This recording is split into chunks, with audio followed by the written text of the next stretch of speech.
Questa mattina ho letto la comunicazione che mi è arrivata dicendo che probabilmente il primo giorno di scuola sarà indetto uno sciopero. E nel leggere questa cosa, sia come madre che come professionista, sono rimasta basita, perché immagino che questo sciopero sia indetto per la solita problematica dei Green Pass. Infermiera da 25 anni, da 1 anno e mezzo lotta contro il Covid, prima in ospedale a curare i malati, adesso al padiglione 8 nel lab vaccinale della Fiera di Padova. Un figlio di 6 anni che inizia la prima elementare, una grande amarezza al suo primo ingresso a scuola.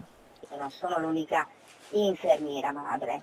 Quindi se iniziamo il primo giorno di scuola subito con gli scioperi, l'inverno è lungo, pandemia a parte o in contemporanea, non so come gestire veramente, non più dopo 2 anni di sacrifici, in modo particolare in questi ultimi 2 anni, conciliare lavoro e famiglia. Quindi chiedo al nostro Presidente di poter intervenire su questa cosa e di fermare subito questa strage. È uno sfogo che indirizza il primo cittadino del Veneto, il presidente Zaia, dopo mesi di lotta divisa tra un lavoro che ama e la sua famiglia, con un figlio gestito grazie alle babysitter.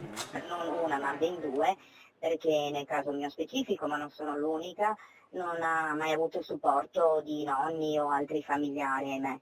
Pertanto lavorando per pagare le babysitter, né più né meno, e talvolta non sono sufficienti.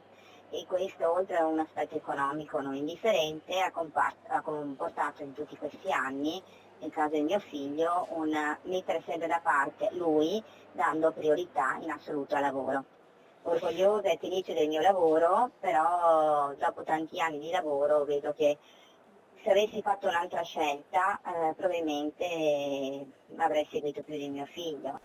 Un lavoro che le impegna 6 giorni su 7, una sola settimana di ferie durante l'estate e una la prossima per l'avvio della scuola. Questa donna racconta come sia difficile a volte vivere in fiera. Il vaccino è un'opportunità gratuita data a tutti quanti e non è scontato, e ci sono persone che arrivano costrette, lamentandosi e se la prendono con noi. Poi queste persone nella maggior parte dei casi, appunto perché sono costretti, si vaccinano, ma non le dico che storie infinite dall'inizio alla fine, si arrabbiano, ci offendono, di tutto e di più. E questo nel contratto nostro non era stato contemplato.